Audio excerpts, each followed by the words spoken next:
संत दिग्विजय राम जी, चित्तौड़गढ़। राम राम महाराज जी। महाराज जी, एक बार राम नाम से उद्धार हो जाता है, ऐसी संत वाणी में आता है महाराज जी, तो हमारी बार बार भी क्यों वाणी नाम जी लिया में जाए? आता है, पर शर्त है, एक बार जिन नाम लिय हित सो होए अति दीन, समस्त अहंकार गलित अति दैन्य। और हित माने प्रेम, यही बात रुक जाती है। मिले न रघुपत बिनु अनुरागा। प्रेम, पहले प्रेम प्रकट हो ना, तो लाखों करोड़ों अरबों बार जपे हम, प्रेम प्रकट हो जाए, फिर एक बार जब निकलेगा तो उससे भगवत प्राप्ति होगी। एक बार जिन नाम लिय हित सो होए अति दीन, ताको संग न छाड़ही ध्रुव अपनो करिलीन। उसका प्रभु साथ नहीं छोड़ते, जो प्रेम से अति दैन्य, जिसका संपूर्ण अहंकार गलित हो चुका है और जो भगवत प्रेम को प्राप्त हो चुका है, एक बार पुकारता है तो भगवान उसके सामने होते हैं। समझ रहे ना? हाँ। और 10 नामापराधों से रहित होकर के जो भगवान नाम जप करता है वो प्रीति को प्राप्त होता है। तो हमें बार बार नाम जप करना है, सावधानी पूर्वक करना है, हमारा अहंकार गलित हो जाए हमारा, और धीरे धीरे नामाकार वृत्ति करनी है। जैसे माला हाथ में चल रहा है, मुख में नाम चल रहा है, लेकिन मन संसार में चल रहा है, तो कनेक्शन सही नहीं है। तीनों चीजें एक बार होनी चाहिए। कर में तो माला फिरे और मुख में जिह्वा माए, मनुआ 34 फिरे सो तो सुमिरन ना आए। सुमिरन किसे कहते हैं? जब मन उसी में लग जाए।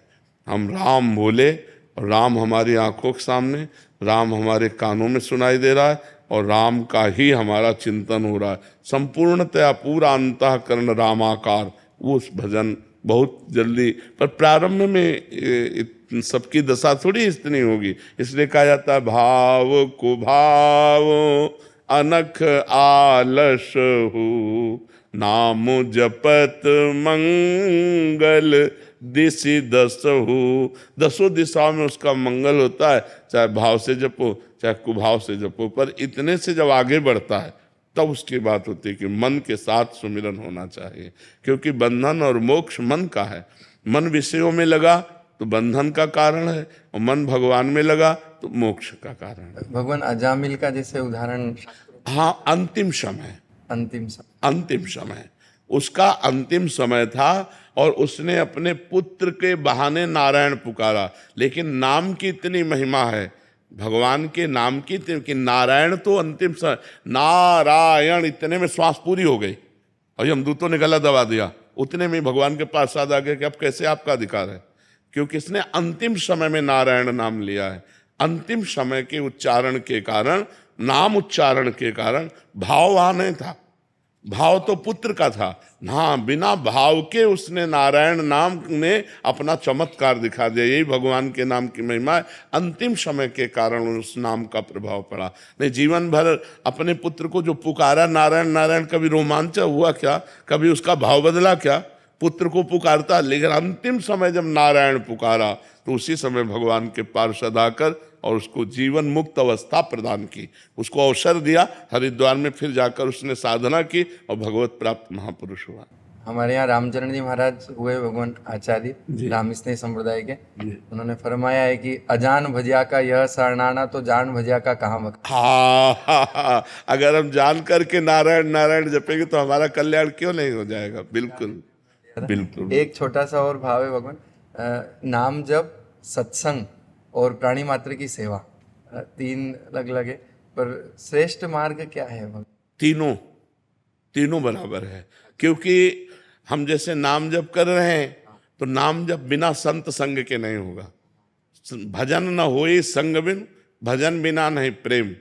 तो भजन का मूल है सत्संग, सत्संग से भजन होगा और भजन से ही प्रेम प्राप्ति होगी। और सत्संग और भजन दोनों का फल है कि समाज में, व्यवहार में, हम सब में परोपकार की भावना और भगवत भावना करें। तो तीनों का एक कनेक्शन जुड़ा हुआ है, तीनों में से एक भी हट जाए तो मामला गड़बड़ हो जाएगा। अगर हमारा व्यवहार बिगड़ गया हम भजनानंदी हैं तो हमें भजन में विक्षेप पड़ जाएगा। अगर हम भजन शुरू कर रहे हो, सत्संग ना मिले, तो भजन के विक्षेप जो हैं वो निवारण करने की हम में विवेक शक्ति नहीं होगी। बिन सत्संग विवेक न होई। और सत्संग और भजन दोनों का फल है कि व्यवहार रामाकार हो जाए, व्यवहार भगवदाकार हो जाए। इसलिए तीनों आवश्यक हैं। साधक को तीनों ही करने चाहिए, भजन करना चाहिए, सत्संग करना चाहिए और परोपकार करना चाहिए। परहित सरिस धर्म नहीं, क्योंकि बिना व्यवहार के, बिना क्रिया के हम रह नहीं सकते। एक क्षण भी बिना क्रिया किए नहीं रह सकते। तो हम केवल भजन में एकांत में बैठे हुए हैं, लेकिन कभी तो व्यवहार में जाना पड़ेगा। जब व्यवहार में हम जाएं तो परोपकार की भावना रखें, परहित की भावना रखें। उसका कल्याण कैसे होगा, उसको सुख कैसे मिलेगा, उसको शांति कैसे मिलेगी, ये हमारे विचार हो, तभी हम साधक हैं, तभी हम साधु हैं। तो तीनों बातें आवश्यक हैं, जिसमें श्रेष्ठता सत्संग की है, क्योंकि सत्संग से ही भजन और परोपकार दोनों धाराएं फूटती हैं। अगर सत्संग ना हो तो भजन में रुचि नहीं होगी, भजन प्रारंभ भी नहीं होगा। सबसे मूल कार्य है सत्संग, और सत्संग से भजन, और सत्संग भजन दोनों से परोपकार की भावना।